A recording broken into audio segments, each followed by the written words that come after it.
आदरर कुनी पिलामाने तुमମାନଙ୍କ ପାଇଁ ଏକ ସୁନ୍ଦର କାହାଣୀ। କାହାଣୀଟି ଏହିପରି, ଯେତେବେଳେ ଚାରିଆଡ଼ୁ ବିପଦ ଘେରିଯାଏ ସେତେବେଳେ ଆମେ କେମିତି ନିଜକୁ ବଞ୍ଚେଇ ପାରିବା। ଗୋଟିଏ ହରିଣ ଥିଲା। ନଦୀ କୂଳରେ ସେ କଅଁଳ ଘାସପତ୍ର ଖାଉଥିବା ସମୟରେ ହଠାତ୍ ଦେଖିଲା ଆକାଶରେ କଳା ଆଣ୍ଡିଆ ମେଘ ଛାଇଯାଇଛି ଏବଂ ଖୁବ୍ ବିଜୁଳି ଘଡ଼ଘଡ଼ି ମାରୁଛି। ଆକାଶରେ ଏତେ ମେଘ ଦେଖି ସିଏ କିଛି ବୁଦା ଆଡ଼କୁ ଯିବାକୁ ଅନେଇବା ସମୟରେ ଦେଖିଲା ବୁଦା ମୂଳରେ ଗୋଟିଏ ଶିକାରୀ ଧନୁରେ ତୀର ଯୋଖି ତା ଆଡ଼କୁ ଅନାଇ ରହିଛି। ହରିଣଟି କିଛି ନ ଭାବି ଟିକେ ପଛକୁ ଅନାଇଲା। ପଛରେ ଦେଖିଲା ଶୁଖିଲା ଘାସ ପତ୍ରରେ ନିଆଁ ଜଳି ଜଳି ତା ଆଡ଼କୁ ମାଡ଼ି ଆସୁଛି। ତାର ବାଁକୁ ଅନେଇଲା।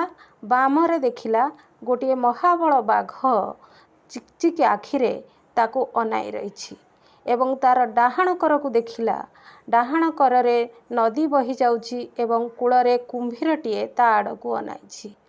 ଯେତେବେଳେ ଚାରିଆଡ଼େ ବିପଦର ସମ୍ଭାବନା ଦେଖି ଡରିଯାଇ ଇତସ୍ତତ ହେବା ଅପେକ୍ଷା ଗୋଟିଏ ଜାଗାରେ ଛିଡ଼ା ହୋଇ ସେ ଆଖି ବନ୍ଦ କରି ଧୈର୍ଯ୍ୟର ସହିତ ଭଗବାନଙ୍କୁ ପ୍ରାର୍ଥନା କଲା ଏବଂ ଏହି ସମୟରେ ହଠାତ୍ ଘଡ଼ଘଡ଼ି ଓ ବିଜୁଳି ମାରିବା ଦ୍ୱାରା ବିଜୁଳି ଆଲୁଅରେ ଶିକାରୀର ତୀରଟି ଲକ୍ଷ୍ୟଭ୍ରଷ୍ଟ ହୋଇ ବାଘର ଆଖିରେ ଯାଇ ବାଜିଲା ଏବଂ ବାଘଟି ବିପଦରେ ଆଶଙ୍କା କରି ଚିତ୍କାର କରି ସେଠାରୁ ଦୌଡ଼ି ପଳାଇବା ସମୟରେ ଶିକାରୀ ନିଜର ପ୍ରାଣ ବିକଳରେ ମଧ୍ୟ ଜାଗା ଛାଡ଼ି ପଳାଇଗଲା ଏବଂ ହରିଣଟି ଦେଖିଲା ମେଘ ହେବା ଯୋଗୁଁ ପଛରେ ନିଆଁ ଲାଗିଥିବା ଘାସ ଗୁଡ଼ିକ ଧୀରେ ଧୀରେ ନିଆଁ ଲିଭି ଲିଭି ଆସୁଛି ଏବଂ ବର୍ଷା ମାଡ଼ ଖାଇ କୁମ୍ଭୀରଟି ନଦୀ ଭିତରକୁ ଚାଲିଯାଇଛି।